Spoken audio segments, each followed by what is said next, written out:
The world thought I was lucky to have him.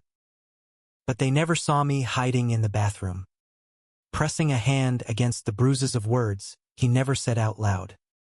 The silence that smothered me like smoke in a locked room. Derek Cole wasn't just any One, was America's rising basketball star. 6'4" with arms built to crush records and a smile that graced billboards in Times Square. To everyone else, he was golden. To me, he was gravity beautiful, unshakable, and impossible to breathe around. I was 21 when I met him. Just a college sophomore who spent more time sketching than socializing. Derek had found me in the campus art studio one night. My hands black with charcoal. Headphones too loud to hear him step inside. I remember the way his shadow fell across my sketchpad. How his voice carried that careless arrogance of someone who never heard no.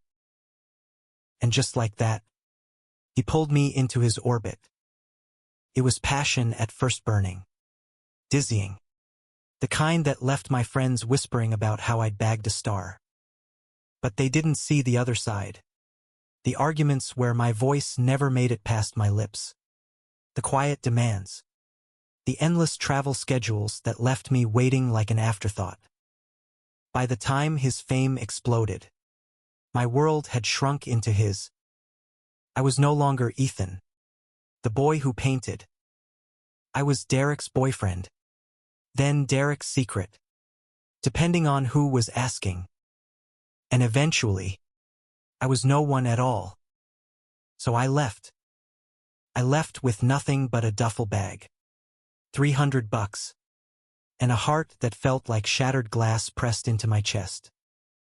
I swore I'd never look back. I swore I'd rebuild. But swearing doesn't stop the nausea that hit me 3 weeks later. It doesn't explain the doctor's sympathetic gaze when she slid the test results across the counter. "You're pregnant," she said softly. Pregnant. With Derek's child. The world tilted. And I swear I felt the ground vanish under my feet. I sat in the clinic parking lot, watching the sun drop behind the skyscrapers. My breath fogging against the cold window. My hands shook as I pressed them to my stomach, as if I could already feel the faintest echo of life stirring inside me. How could I carry a piece of him when I'd spent everything trying to escape? For days, I didn't tell anyone. I went to class, worked my part-time job at the bookstore, and pretended I wasn't unraveling inside. I sketched late into the night, my pages filling with broken lines and faceless figures. But every time my pencil hovered, it betrayed misshapen his jawline, his broad shoulders, the way his eyes used to soften when we were alone. It was easier to hate him in theory. Harder when the evidence of what we once were grew inside me, silently rewriting my future. One rainy night, I found myself standing outside Derek's apartment building, soaked through, heart pounding. I don't even remember how I got there, just that my feet carried me like some cruel instinct. I stared up at the glowing windows, imagining him inside, maybe laughing with teammates, maybe scrolling through his phone, oblivious that I was about to drop a bomb on his perfect life. But I didn't go in. I turned away, clutching my jacket tighter. Because Derek Cole didn't own me anymore. And this secret, this was mine to carry, mine to decide. Still, the universe has a twisted sense of humor. 2 weeks later, Derek showed up at the bookstore. He walked in like he owned the place. 6'4" of arrogance and charm that made the girl at the counter practically swoon. His eyes swept the aisles like he was scanning for prey. And when they landed on me, everything in me froze. "Ethan," he said, like my name still belonged on his tongue. I felt my breath hitch, my fingers tightening on the stack of books I was shelving. He looked the same, better. Even. Fame had carved him sharper, polished his edges. But his eyes, those eyes hadn't changed. "What are you doing here?" I asked, my voice steadier than I felt. "I came to see you." The words hit me harder than they should have. We stood there, the silence stretching between us like glass about to shatter. I thought of the heartbeat I'd heard on the monitor last week. Faint and steady. Proof of something bigger than either of us. And I hated myself for the flicker of longing that still lived inside me, no matter how much I tried to bury it. "Don't," I said finally, setting the books down. "You don't get to show up like nothing happened." He flinched, just barely. Then his jaw tightened. "Ethan, please. I messed up. I know that. But I can't just let you walk away." The truth burned in my throat, desperate to spill out. About the baby. About the nights I lay awake imagining how his life would explode if the world knew. But I swallowed it down, forcing steel into my spine. "You already did," I whispered, turning away. But as I walked, I could feel his gaze burning into me, heavy, relentless. And deep down, I knew this wasn't over. Not by a long shot. I thought I could keep running. I thought if I ignored him long enough, buried myself in school, in work, in quiet corners of the city, Derek would fade into the background of my life. But love doesn't work that way. And neither does fate. The truth couldn't stay hidden forever. It happened on a night colder than most. The wind whipping sharp down the empty streets. I had just locked up the bookstore when the dizziness hit again. My knees buckled, vision blurring. And for a terrifying moment I thought I'd collapse right there on the sidewalk. And then he was there. Strong arms caught me before the ground could. That familiar cologne filled my lungs. That steady heartbeat thumped against my cheek as he whispered my name. Frantic and desperate. "Ethan. Jesus. Ethan. What's wrong?" I tried to push him away.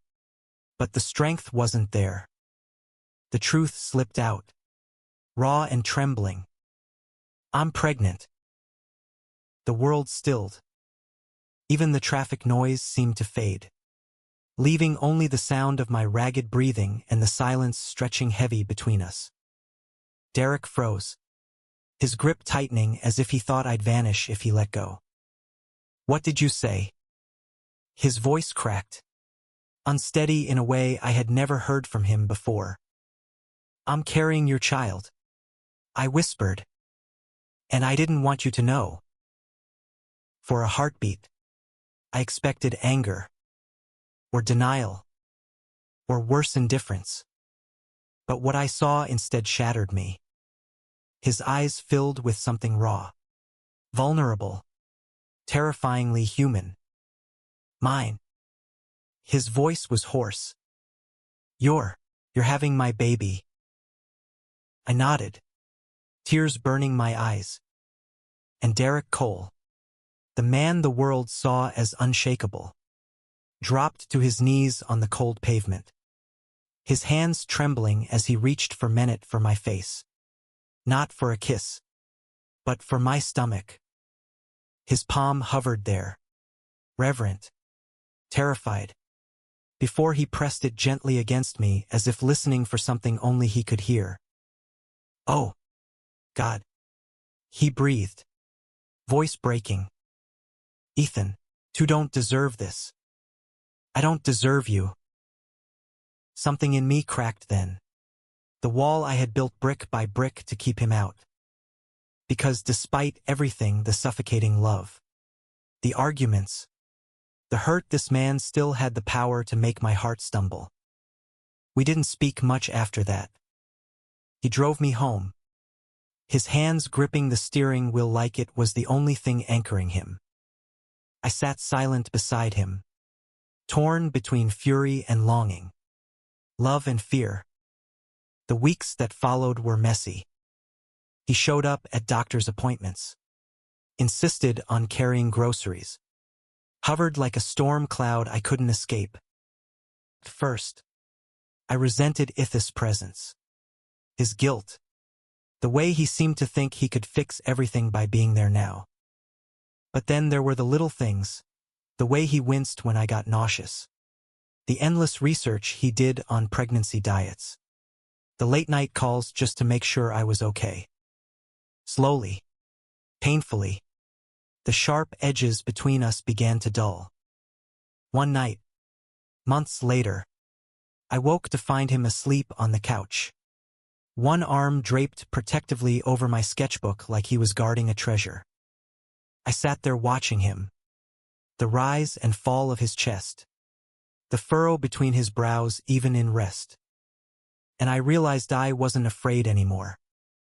The baby shifted inside me then, a flutter that made me gasp softly. Derek stirred, eyes snapping open. "What is it?" he asked, instantly alert. I took his hand and placed it on my stomach. His eyes widened as he felt the movement, his lips parting in awe.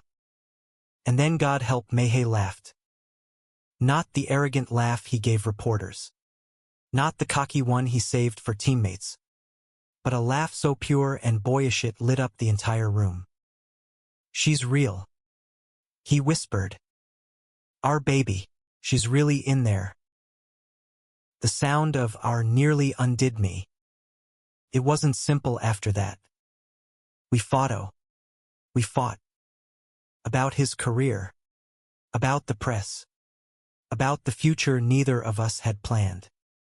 But through it all, there was a thread binding us tighter with every passing day, woven from midnight conversations and tentative touches, from apologies whispered against tear-stained skin.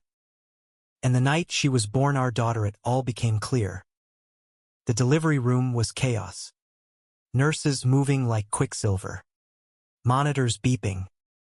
I was exhausted, broken, barely holding on. But Derek never left my side. His hand gripped mine so tightly it hurt. His voice steady in my ear as he told me I could do this, that I was the strongest person he had ever known. Then, finally, a cry split the air. They placed her in my arms, a tiny, perfect miracle with Derek's eyes and my mouth. I stared down at her, trembling, overwhelmed by a love so fierce it made every ounce of pain worth it. When I looked up, Derek was crying. Not quietly, not stoically, was sobbing openly, his face crumpling as he reached out to cradle us both. "I'll spend the rest of my life making this right," he swore, voice shaking. "For you. For her. I'll never let you feel alone again." And for the first time in years, I believed him. Because love isn't perfect. It's not always soft or easy. Sometimes it's brutal, messy, a war fought with scars and forgiveness. But as I sat there in that sterile hospital room, Derek's arm around me, our daughter pressed against my chest, I realized something I'd been too afraid to admit. I didn't just leave him once. I found my way back. And this time, I wasn't walking away. Thank you for listening. Don't forget to like and subscribe to stay updated with the latest videos.